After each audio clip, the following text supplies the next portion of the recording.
오늘 주일 일부를 통하여 왜 구원받아야 하는가?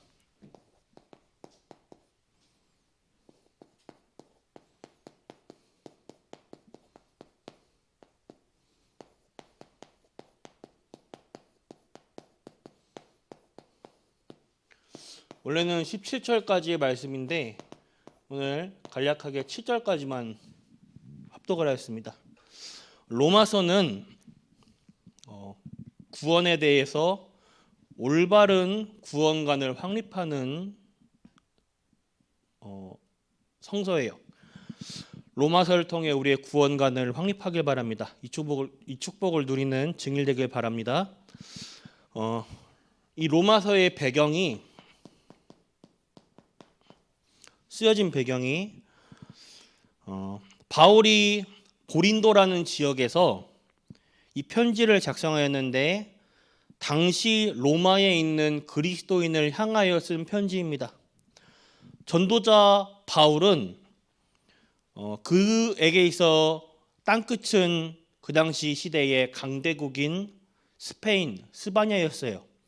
그런데 신흥 강대국인 로마가 일어나면서 이 로마의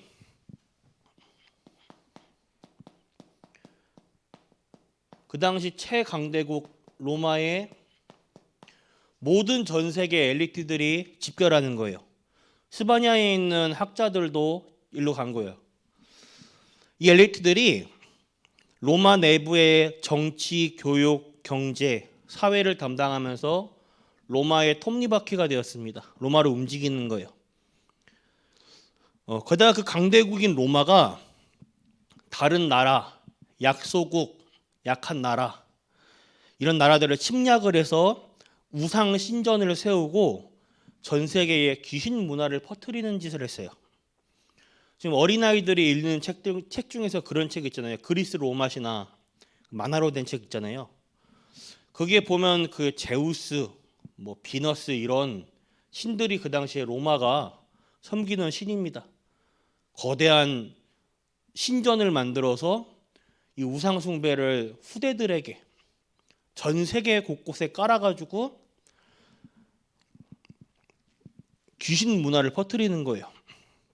사탄 멸망 문화를 만들어내고 사탄 멸망 문화에 잡혀서 다 함께 망해 죽자는 거예요. 전 세계 영적 후유증을 만들고 전 세계 후대들마저도 다 죽는 겁니다. 바울은 그 시대의 흐름을 본 것이에요. 그래서 바울은 로마 복음화가 세계 복음화의 가장 빠른 길이라 판단하였습니다. 그런데 이러한 시대의 상황 속에서 유대인들은 선민사상 여기에 빠져서 끝까지 복음을 전하지 않는 거예요. 본인들이 왜 바벨론의 포로가 됐는지, 아수르의 포로가 됐는지 끝까지 전도 선교 이걸 놓치니까 세계복음화의 언약을 놓치니까 하나님이 억지 선교를 시키려고 보내는 건데 끝까지 못 깨닫고 이걸 못 고치는 거예요. 못 바꿔내는 거예요. 그러다 보니까 이 사람들이 복음에 대해 잘못 깨달으니까 복음을 틀리게 누리고 다른 걸 강조하는 거예요. 율법, 전통, 율법을 잘 지켜야 구원을 얻는다. 여기까지 간 거예요. 그래서 바울이 여기에 대해 정확한 답변을 보내는 서신서가 로마서입니다. 아무리 율법과 아무리 전통, 아무리 착하게 살고 열심히 살고 공의롭게 정의롭게 살아도 그것으로는 구원을 얻을 수가 없어요. 틀린 복음이죠. 틀린 구원. 그럼 지금 현재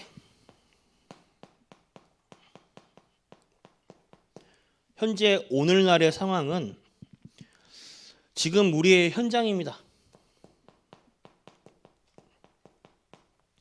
3단체는 명상을 운동시켜서 명상 운동을 시켜서 기운동, 명상 운동을 통해 이미 전 세계의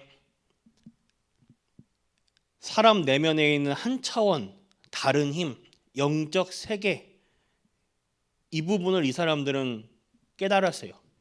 그래서 이미 명상의 힘으로 미국, 유럽 장악했습니다.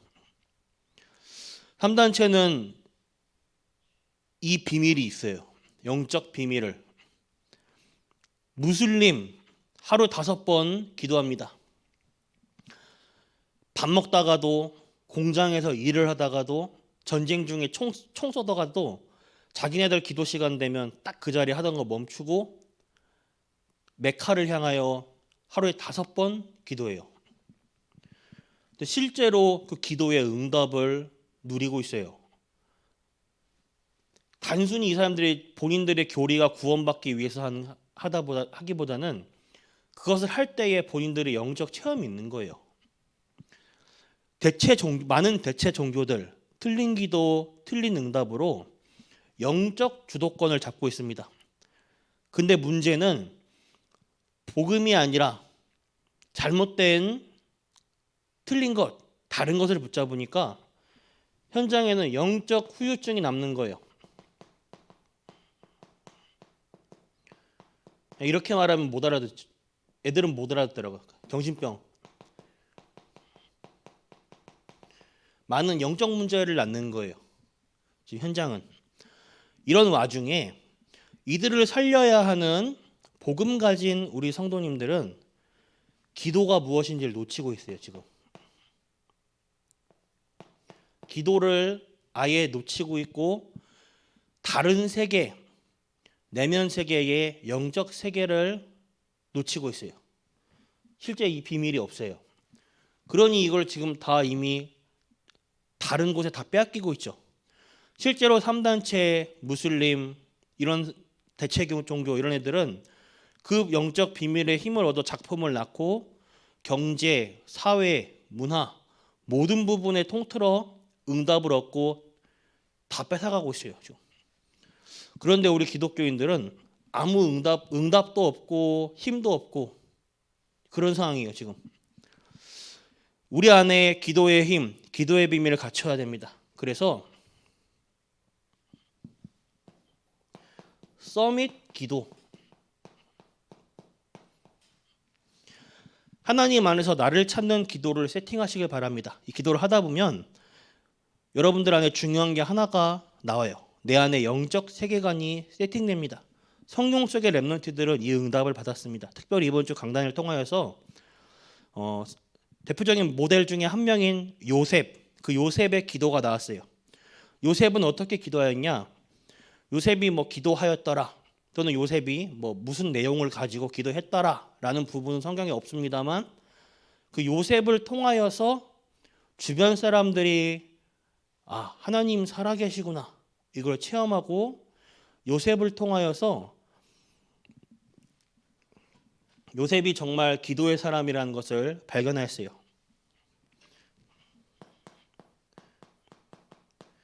창세기 37장 6절에서 11절에 요셉은 하나님의 주신 언약을 꿈을 꿀 정도로 분명하였습니다. 내 생각을 가지고 기도하는 게 아니라 주일날에 내게 주시는 강단의 말씀, 이 속에서 내게 주시는 하나님의 음성을 붙잡고 말씀을 편집하고 그것을 나에게 확정하고 그걸 붙잡고 기도하시길 바랍니다. 요셉은 어느 정도냐? 꿈을 꿀 정도로 기도를 하였어요. 39장 1절에서 5절에 보면 하나님의 함께 하심을 불신자들이 봅니다. 보디발 장군이 요셉을 보면서 한 번도 요셉은 예수 믿으세요, 하나님 믿으세요 이렇게 고백한 적이 없어요. 왜냐하면 노예가 그 당시에 노예가 열심히 일해야지 다른 노예들은 일하는데 자기는 일 안 하고 기도한다. 두들겨 맞아야죠. 그러면 그 시대. 근데 요셉은 평상시 생활 삶 속에서 24 기도할 수 있는 비밀이 세팅된 거예요. 40장 8절에 요셉이 말하길 내가 아니라 하나님이 바로 왕의 꿈을 해석하실 것입니다.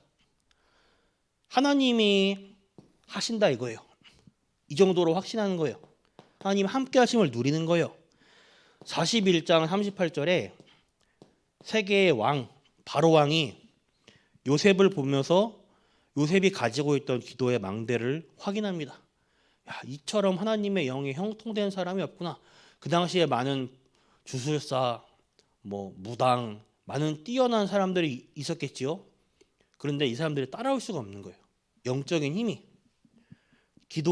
이 기도가 알았던 거예요. 그 당시에 많은 다른 종교, 다른 틀린 것들이 따라오지를 못하는 거예요. 영적 서밋이 되니까. 창세기 45장 5절에 형들을 만납니다. 예전에 형들은 요셉을 죽이려고 했지만 요셉을 실패했어요. 노예로 팔았는데 그 노예로 판 요셉이 나중에 시간이 지나서 애굽이라는 최고의 강대국의 총리가 되었습니다. 그리고 형들은 그 밑에 그 애굽에 가뭄이 들어서 흉년이 들어 쌀 사러 왔다가 요셉을 마주친 거예요. 요셉은 그 형들을 해코지하거나 조금도 복수하지 않았습니다. 뭐라 말하냐? 하나님의 계획이라고 해요. 하나님의 사람에게 모든 사건은 하나님의 계획입니다. 캠프 기간에 이거를 볼 줄 아는 집중의 힘이 있어야 돼요. 만약에 기도의 사람이 아니다. 기도가 세팅 안 됐다. 그럼 어떻게 하겠습니까? 우리 안에 복수하고 이러지 않겠어요? 나 죽고 너 죽자 이거죠. 요셉은 그러지 않았어요. 창세기 50장 19절에서 21절에 아버지 야곱이 죽자 형들이 다시 한번 걱정을 해요. 요셉이 나이가 많으신 아버지가 있어가지고 우리를 혹시 용서해 준 게 아니냐. 그 아버지가 죽으니까 이제 우리를 방어해 줄 방패막이가 없다. 이러다 우리 위험한 거 아니냐. 불안해하는데 그런 형들을 요셉이 진정시킵니다. 오히려 그 형들과 그 후대까지 본인이 책임져 주겠다. 서밋 기도가 되는 사람의 고백이죠. 우리 안에 기도의 망대를 세팅하시길 바랍니다. 현장에 나만의 기도의 비밀을 가지시길 바래요. 시간을 정해두시고 개인, 장소, 기도의 내용, 내 생각이나 틀린 거 말고 내 생각 말고 393의 기도를 누리시길 바래요. 만약 내가 정말로 기도해야 될 게 있다. 내 개인적인 기도 제목이 있다면 먼저 393의 기도, 신분과 권세를 먼저 누리는 기도를 하고 나셔서 내 개인 기도를 한번 해보셔요. 그 개인 기도를 하실 때 내가 보는 것, 들리는 것, 말하는 것 모든 것을 기도로 연결시켜서 기도해 보시길 바랍니다. 그런 로마서를 통하여서 오늘 본론 말씀에 왜 우리에게 구원이 필요한가를 말씀하고 있어요. 제일 중요한 성경 구절 3가지만 추려보면 로마서 3장 10절에 의인은 하나도 없다. 유대인들 너희가 아무리 율법을 지켜도 구원 얻을 수 없어. 선행, 공로, 열심으로는 율법으로는 하나님께 의롭다함을 받을 수 없어. 구원 얻을 수 없어. 왜? 그걸로는 창세기 3장 문제를 해결 못해. 2주 전이었나요? 저희 교회에서 수요 예배를 바로 앞두고 있었어요. 수요 예배를 앞두고 차량 운행을 마치고 왔다가 바로 이제 가서 수요 예배 찬양 인도를 하려고 하는데 교회 입구 앞에 저희 게시판에 어떤 여자분께서 서성거리는 거예요. 무슨 일로 오셨습니까? 여쭤보고 저 소개를 한 뒤에 함께 교회를 찾으시려고 예배 드리러 왔으면 한번 들어와서 예배 드려보시라. 그러니까 이분이 굉장히 다급하고 갈급한 얘기로 제 고민을 말하는 거예요.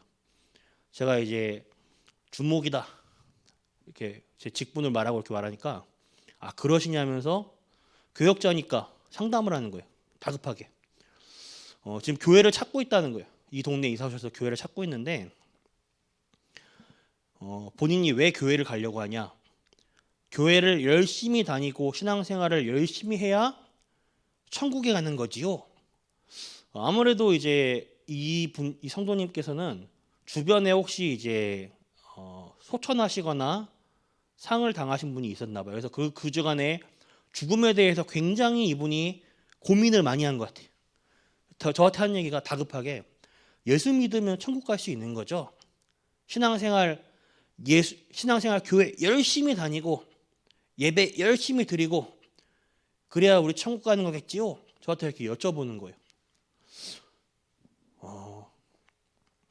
그래서 그 당시에 제가 반대로 물어봤어요. 열심히 교회 가고 열심히 예배 드리고 열심히 찬양하고 그렇다면 당신 성도님의 신앙생활의 기준은 그 열심의 기준이 무엇입니까? 여쭤봤어요. 그 열심으로 구원받는 게 아닌데 신앙생활의 기준이 열심입니까? 여쭤봤어요. 제가. 그렇다면 도대체 뭘 믿고 신앙생활을 하는 건지 대부분 현장에 오해하고 있어요. 열심히 바르게 정직하게 교회 열심히 다니고 봉사 열심히 하고 헌금 많이 하고 교회에서 이런저런 일도 하고 봉사도 하고 그걸로 구원 얻습니까? 그걸로 구원을 얻을 수는 없어요. 하나님이 주신 구원의 은혜에 감격해서 그 축복으로 우리가 하나님의 은혜 가운데 하는 거지 어떻게 보면 그것도 하나님께 은혜로 하는 거죠. 내가 어떻게 한다 이게 아니라 감사함으로 봉사도 되고 헌금도 드리는 거고 교회 일도 하고 예배를 통하여서 감사로 내 예배를 하나님께 영광 돌리는 거죠. 뭔가 그게 내 믿음의 수단은 아니에요. 제가 그분에게 짧게 제가 이제 시간이 없기 때문에 한 5분 정도 구원의 길을 짧게 했어요. 근데 정말 갈급한 사람이다 보니까 알아들어요. 그날 예수 믿고 영접했어요. 언제든 먼저 저희 주보를 달라고 해가지고 주보랑 깊은 샘 저걸 드리면서 언제든지 우리 저희 교회에 오고 싶으면 들어보시라. 이분이 이미 인터넷으로 몇 번 들어보신 것 같아요. 알겠다고 하고 가셨는데 그게 생각났어요. 현장에 많은 사람들이 선행, 공로, 열심, 예수 생명 누리지 않고 그리스도 없이 열심히 교회 일한다. 그걸 나를 느낀다. 열심히 뭔가를 한다. 그걸 뭐라고 하냐면 생명 없는 종교 생활이라고 합니다. 반드시 한계가 오고 후유증이 나요. 예수 생명을 누려야 돼요. 매 예배 시간마다 그리스도를 누리는 거예요. 우리가 뭘 믿고 신앙생활 합니까?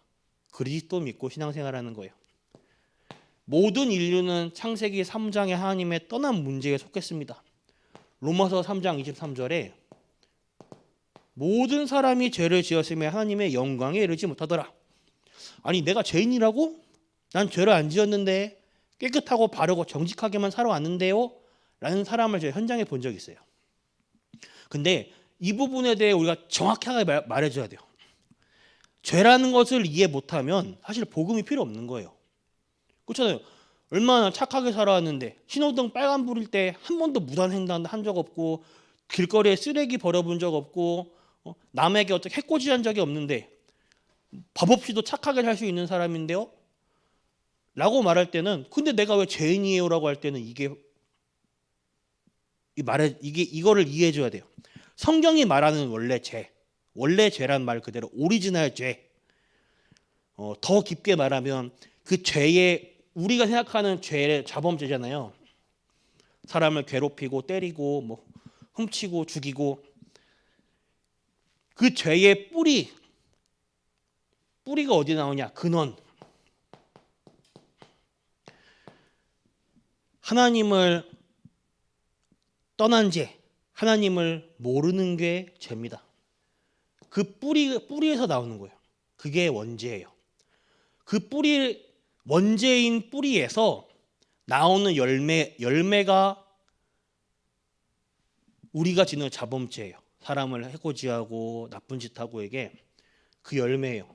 에베소서 2장 1절에 죄와 허물로 죽은 너희를 위하여 예수 그리스도께서 오신 것이다. 죄가 뭡니까? 하나님을 떠난 원죄예요. 성경이 말하는 죄. 허물을 뭡니까? 그 죄로 인해서 낳는 열매들이에요. 죄의 뿌리, 죄의 기원. 우리 인간의 영적 문제의 근원 뿌리가 어디서 나오느냐? 여기서 나오는 거예요. 성경이 말하는 죄가 이거예요. 왜냐? 원래 인간은 하나님과 함께하도록 창조된 영을 가진 영적 존재이기 때문에 그렇습니다. 그런 인간이 창세기 3장 사건 때 하나님의 말씀에 불순종하여 하나님을 떠나는 죄 가운데 빠진 거예요. 모든 인류는 죄 가운데 빠졌어요. 아담과 하와의 후손으로 낳는 모든 인류는 죄예요. 그냥 종이 인간이라는 이유로 죄인 거예요. 종할 때 그 노예 종이 아니라 종류할 때 그 모든 인류는 다 생물학적으로 다 죄 가운데 태어나는 거예요. 노비의 자녀는 노비입니다. 노예의 자녀는 노예인 거예요. 아담과 하와 모든 인류 인간의 종에 기원할 때 그 인류는 모든 죄 가운데 빠집니다. 어떤 죄? 하나님을 떠난 죄, 하나님을 모르는 죄. 영이 완전 죽어버려서 하나님의 말씀을 들어도 알아들을 수 없고 하나님의 말씀을 불순종할 수밖에 없죠. 하나님을 떠난 죄를 지은 거예요. 그래서 인간은 하나님을 꼭 만나야 됩니다. 그렇지 않은 이상은 하나님과 함께하도록 창조된 영적 존재인 인간의 하나님을 만나지 못하면 참 행복을 누릴 수 없어요. 자, 그러면 한 가지 의문점이 듭니다. 바울이 로마서를 통하여 이번 주 왜 구원받아야 되는가, 구원관을 올바른 구원관을 딱 정립하려고 보내주는데 신자에게 보냈단 말이에요. 불신자가 아니라 하나님 떠나서 복음 모르는 불신자들한테 보낸 게 아니라 믿는 신자에게 보낸 거란 말이에요. 복음 편지 1강 보면 왜 인간은 행복이 없는가? 하나님을 떠나서 그렇습니다. 불신자들은 그러면 하나님 만나면 돼요. 그러면 신자들, 하나님 믿는 우리는 하나님 만남으로 행복합니까? 요거 점검해 봐야 돼요. 이번 주 강단 말씀이 왜 구원받아야 되는가? 난 구원받았는데요. 그럼 나랑 상관없는 말씀입니까? 아니요. 나의 이걸 확인해 봐야 돼요. 구원관을. 정말 이 구원받은 축복과 은혜로 행복합니까? 그 은혜로 예배가 되고 찬양이 되어집니까? 그 은혜 속에 내가 교회에서 헌신할 수 있고 봉사할 수 있고 이게 그 은혜 속에 감격이 되어 나옵니까? 그거 아니잖아요. 대부분 그래가지고 교회 일로 하잖아요. 내 공로잖아요. 그래서 조금 하다가 힘들어 죽겠다 막 못하겠다 막 이런 소리 왜 합니까? 못 누려서 그래요. 이 축복을 이 은혜를 놓쳐서 그래요. 그냥 교회 일 공로 다 버리고 다 떠나서 그냥 심플하게 얘기합시다. 하나님과 함께함으로 행복합니까? 나는 하나님으로 행복해요. 구원받은 축복으로 행복합니까? 요거 점검해 보시길 바래요. 만약에 내가 행복하지 않다면 왜 그런가? 내게 있어서 내 행복의 조건이 되는 다른 것은 무엇일까? 이걸 점검해 보시고요. 빨리 바꿔보셔야 돼요. 로마서 6장 23절에 죄의 삭은 사망이다. 하나님을 떠난 영혼은 영이 죽어있는 상태예요. 죽은 시체는 움직일 수도 없고 말할 수도 없습니다. 그래서 구원 얻는다는 것은 예수 생명이 우리 안에 들어가는 거예요. 예수 생명. 죄와 사망의 법에서 완전히 해방된 거예요. 생명의 법으로. 신분이 아예 뒤바뀌어 버리는 재창조의 축복이 생기는 거예요. 하나님의 영이 내 안에 들어간 나는 하나님의 성전이 되는 거예요. 우리 안에 예수 생명이 살아 숨쉬는 것입니다. 이 생명을 매일 누리시길 바랍니다. 생명 없는 종교 생활에서 벗어나셔야 돼요. 이걸 지금 바울이 애타게 얘기하는 것입니다. 로마서를 통하여서. 유대인들아, 이 시대의 흐름을 보면서 지금 로마와 지금 우리 시대는 뭡니까? 3단체, 무슬림, 다른 대체 종교, 영적 비밀을 누리고 있는데 틀린 비밀을 누리고 있어요. 귀신이 주는 힘으로 많은 영적 후유증을 낳고 있는데 많은 성도들은 기도가 뭔지 몰라요. 유대인들 복음의 축복을 몰라요. 유대인들아, 니네들이 아무리 열심히 종교 생활하고 율법, 선행, 공로, 정의, 선행, 착함 그런 거로는 구원 못 받아. 종교 생활이 아닌 형식적인 예배가 아닌 형식적인 신앙생활 아닌 내 안에 예수 생명을 누리는 신앙생활을 해라. 이게 로마서에서 주는 바울이 이번 주 준 말씀입니다. 결론이에요. 기도의 망대를 세우시길 바랍니다. 처음에는 이게 습관이 안 된다, 체질이 안 된다는 분은 계속 하다 보면 리듬이 생겨요. 운동이든 일기를 쓴다는 거든 뭘 하든 2주에서 한 달 정도 계속 하다 보면 습관이 되고 체질되고 리듬이 생깁니다. 내 안에 절대 흔들리지 않는 뿌리는 그리스도로 결론 내리시길 바래요. 내 안에 신앙의 뿌리는 그리고 하나님 나라와 성령 충만 이걸 누리시길 바랍니다. 그걸로 내 기도의 망대를 세우시길 바래요. 망대가 세워진 사람은 풍랑이 불어도 흔들리지 않습니다. 내 신앙의 뿌리가 그리스도로 견고하기 때문에 보이는 것, 들리는 것, 말하는 것 모든 상황, 사건, 사고가 그 속에 하나님의 숨은 계획이 요셉처럼 숨은 계획이 있음을 깨닫고 그 속에 하나님의 숨은 응답을 찾아 누릴 수 있는 거예요. 그게 바로 기도의 사람이고 기도의 비밀입니다. 이것을 세팅하시는 전 성도님들 되시기 바랍니다. 기도하겠습니다. 하나님 아버지 감사합니다. 우리 안에 기도의 망대가 세워져 교회 살리며 현장 살리며 나를 살리는 시작이 되게 하여 주시옵소서. 참된 구원의 축복을 누리는 가운데 참된 평안과 참된 능력이 우리에게 허락하여 주시옵소서. 영적인 힘을 소유하는 증인 되게 하여 주시옵시고 우리에게 주신 이 귀중한 언약이 눈에 보이지 않게 전 세계로 전달되는 축복 속에 있게 하여 주시옵소서. 살아계신 주 예수 그리스도 이름으로 기도드렸습니다. 아멘. 주기도 마치겠습니다.